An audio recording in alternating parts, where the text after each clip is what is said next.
আমরা বিদেশে গেলে সব নিয়ম মানি এবং যে কোনো কাজ আমরা বিদেশে গেলে নিজেই করি। সব কাজই আমরা যারা বিদেশে থাকে বা আমরা যখন যাই বিভিন্ন ফ্যামিলির বাসায় যাই, আমরা দেখি তারা নিজেরা সব কাজ করছে, বাসার সমস্ত কাজ।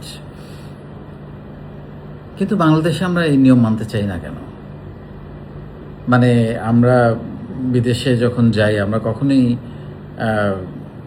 কোকের বোতলটা বা টিস্যুটা আমরা কিন্তু রাস্তায় ফেলে দিই না, বা ময়লাটা যেখানে সেখানে ফেলে দিই না। একদম নির্দিষ্ট কিছু জায়গা আছে সেখানে আমরা ফেলি। বা ট্রাফিক আইন ভয়ানক কড়াভাবে আমরা পালন করি, যে আমাদের কোথাও ফাইন হচ্ছে কিনা।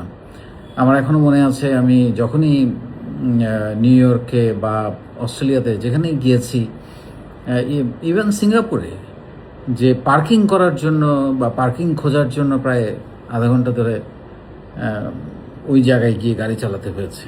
যে কিন্তু দাঁড়িয়ে থাকা যায় নাই, মানে আস্তে আস্তে করে গাড়ি মুভ করতে হয়েছে।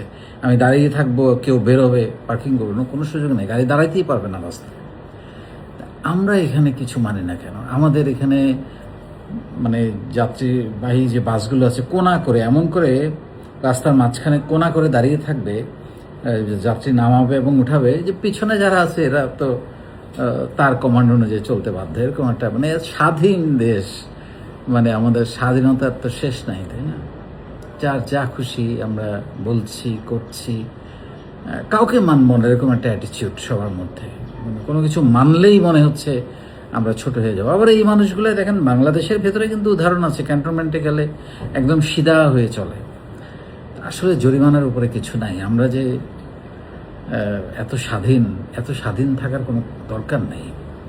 মানতে হবে, জরিমানা গুনতে হবে, বড় বড় জরিমানা। রাস্তায় দাঁড়াবা গাড়ি নিয়ে, রাস্তায় ময়লা ফেলবা, বড় বড় জরিমানা, 10,000, 20,000, 50,000, 1 লাখ টাকা জরিমানা করতে হবে। তবেই সবাই সিধা হয়ে যাবে। নাহলে আসলে আমাদেরকে কন্ট্রোল করা, আমাদেরকে সিধা করা খুব কঠিন। সো আমরা মানে আপনি যত স্বাধীনতা দিবেন তত মাথায় উঠবে। শিক্ষিত, অশিক্ষিত, সভ্য বা আধুনিক বা পিছিয়ে থাকা মানুষ, সবার একই আচরণ। সবাই আমরা সুযোগ পেলেই আমরা নিয়ম ভাঙতে, নিয়ম না মানতে পছন্দ করি।